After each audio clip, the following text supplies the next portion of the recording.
ঘরোয়া রান্না উইথ ব্লগে সবাইকে স্বাগত জানাই। আজ পুঁই শাক আর মসুর ডাল দিয়ে নতুন রেসিপি বানিয়ে দেখাবো। পুঁই শাকের রেসিপি তো আপনারা অনেক রকমভাবে খেয়েছেন, আমি কিভাবে বানাই সেটাই আপনাদের সাথে শেয়ার করছি।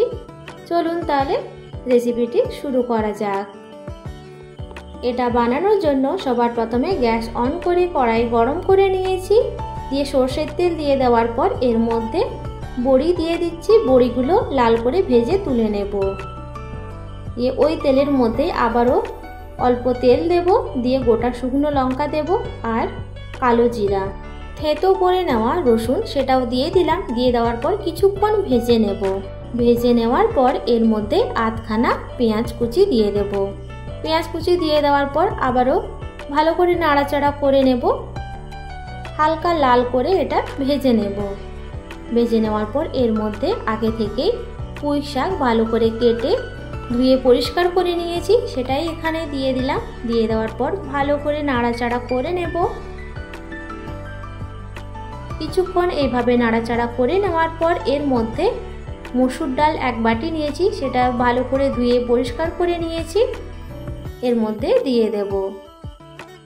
দিয়ে দেওয়ার পর মসুর ডাল পুঁই শাকের সঙ্গে ভালো করে মিশিয়ে নেব।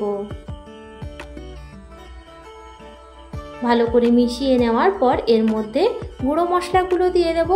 হলুদ গুঁড়ো, লঙ্কার গুঁড়ো, ধনে গুঁড়ো আর জিরা গুঁড়ো, আর দিয়ে দেব স্বাদ অনুযায়ী লবণ। দিয়ে দেওয়ার পর আবারও ভালো করে সব কিছু মিশিয়ে নেব। মিশিয়ে নেওয়ার পর এর মধ্যে একটা টমেটো কুচি দিয়ে দেব, দিয়ে আবারও ভালো করে মিশিয়ে নেব।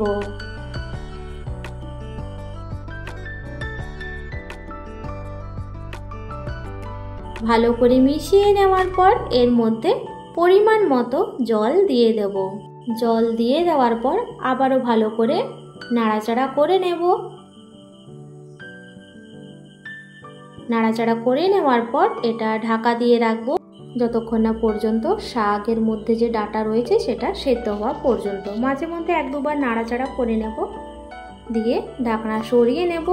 সরিয়ে নেওয়ার পর আবারও ভালো করে নাড়াচাড়া করে নেব। পুঁই শাক দিয়ে এই ডাল রান্নার রেসিপিটা খুব একটা বেশি সময় লাগে না, অনেক কম সময়ে হয়ে যায়। ভালো করে নাড়াচাড়া করে নেওয়ার পর ভেজে রাখা বড়িগুলো এর মধ্যে দিয়ে দিলাম। দিয়ে দেওয়ার পর আবারও ভালো করে নাড়াচাড়া করে নেব। 3 থেকে 4 মিনিট এইভাবে ফুটিয়ে নেব। আমার এই রেসিপি আপনাদের ভালো লাগলে অবশ্যই একটা লাইক দেবেন আর কমেন্টে জানাবেন।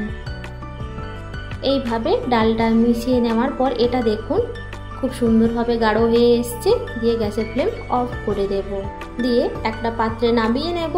পুঁই শাক দিয়ে মসুর ডাল গরম গরম ভাতের সঙ্গে পরিবেশন করুন, অসাধারণ লাগবে।